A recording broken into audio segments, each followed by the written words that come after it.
Hello, my name is Dyanne Tapia, and this is my FRP presentation on how length of U.S. residence shapes Mexican American and Mexican immigrant perception of economic inequality.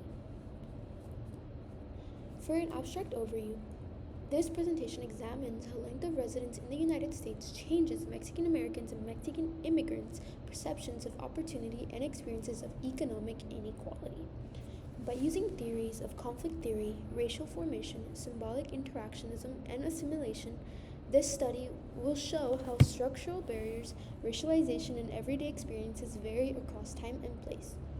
My findings suggest that there is a significant shift in perceptions of social mobility based on the time lived in the U.S., place of residence, and a person's exposure to discrimination. The sociological problem and significance. Number one, communities of Mexican origin face persistent inequality, which is a very highly known fact throughout U.S. communities. Number two, perceptions of opportunity and access to resources vary on a person's residence in the U.S. Basically, this is a sociological issue because it involves structure versus agency, racialization, class stratification, and place-based inequality. The significance of this is that the length of residence may shape expectations of agents of socialization, mobility, awareness, and experiences.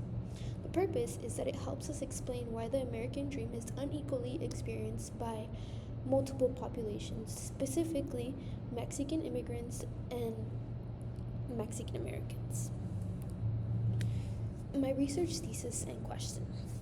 How does the length of residence in the United States influence Mexican immigrants and Mexican American perceptions of opportunity and experiences of economic inequality? And my thesis is length of residence shapes both structural experience and interpretations, producing different views of the American structure of opportunity. This question focuses on the differences between newcomers and long-term residents of the Hispanic community.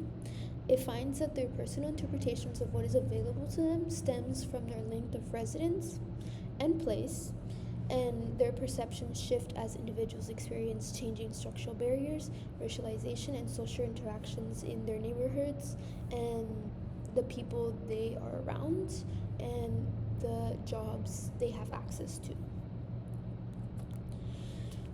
Theoretical framework.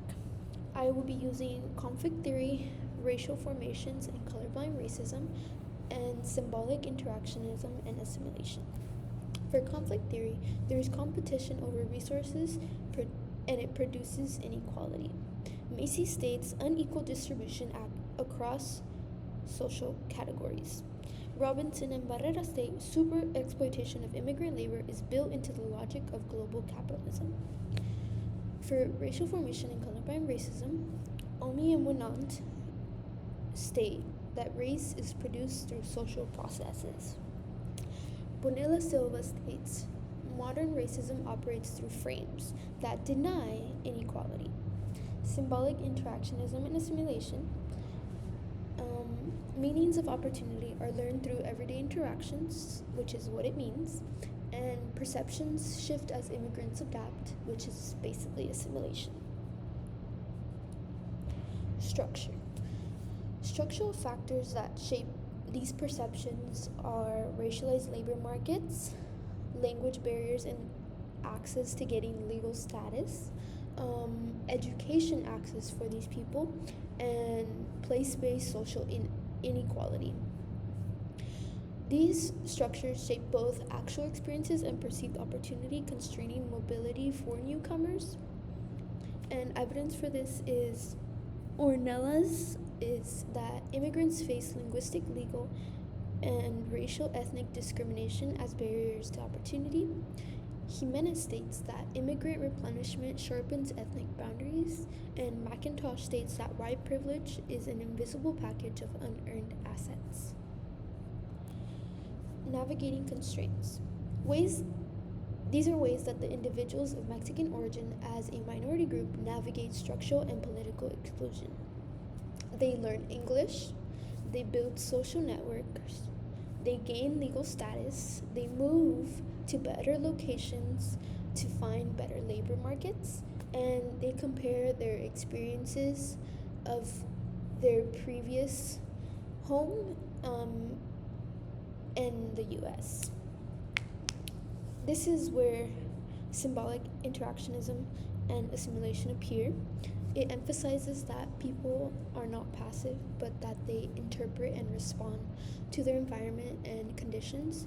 For example, first-generation individuals often rely on survival strategies rather than long-term career mobility. And evidence of this is May's duration of residence was significantly associated with shifts and perceived opportunity, and symbolic interactionism, which is people make a meaning of their surroundings and they change their perceptions of opportunity. The persistence of inequality.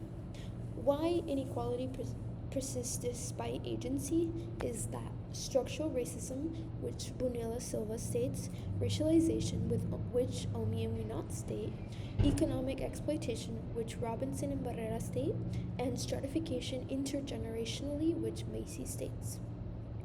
Some effects of this are limited mobility, persistent age gaps, barriers to education, and neighborhood inequalities. This basically explains how long-term residents become more aware of structural racism, which is stated by Bonilla Silva.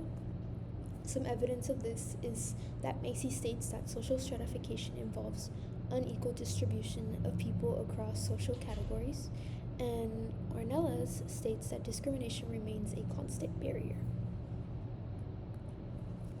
Synthesis. How long of residence shapes perceptions? How length of residence shapes perceptions. Recent immigrants compare the U.S. conditions to their home country, which are initially optimistic. Long-term residents, they compare themselves to U.S. racial groups, and it leads to a greater awareness of inequality and discrimination. And their location does matter. Different experiences produce different boundaries and mobility beliefs. And a key point to this is that perceptions shift because experiences shift. Basically, conflict theory, this explains the structural exploitation. Symbolic interactionism explains the changing meanings over residence time, and assimilation theory explains the changes in networks, identity, and expectations. And together, these show how place, time, and racial boundaries produce different views of mobility. Conclusion. To conclude, the length of residence is a powerful determinant of how Mexican origin individuals understand opportunity, inequality, and power. New residents and long-term residents face different structural barriers and develop different interpretations of their environment. Sociological theories show that inequality is made through experience, relationships, and are shaped by time, specifically place, race, and generation. And understanding these patterns, such as these, they help us see why the American dream is unevenly felt and assessed, and is unable to be accessed by many individuals who come to the U.S. because of the American dream. And what we can grab from this is that longer residence leads to a greater awareness of structural racism, privilege, and opportunity limits, allowing them to affiliate themselves into the structure of the U.S. more easily. And new arrivals are more optimistic to join this, to assimilate, but they face stronger structural barriers and therefore are unable to join and assimilate, therefore not achieving the American dream. And basically, length of residence is a very strong determinant of how individuals understand their opportunity and inequality in the U.S. Thank you, and these are my references.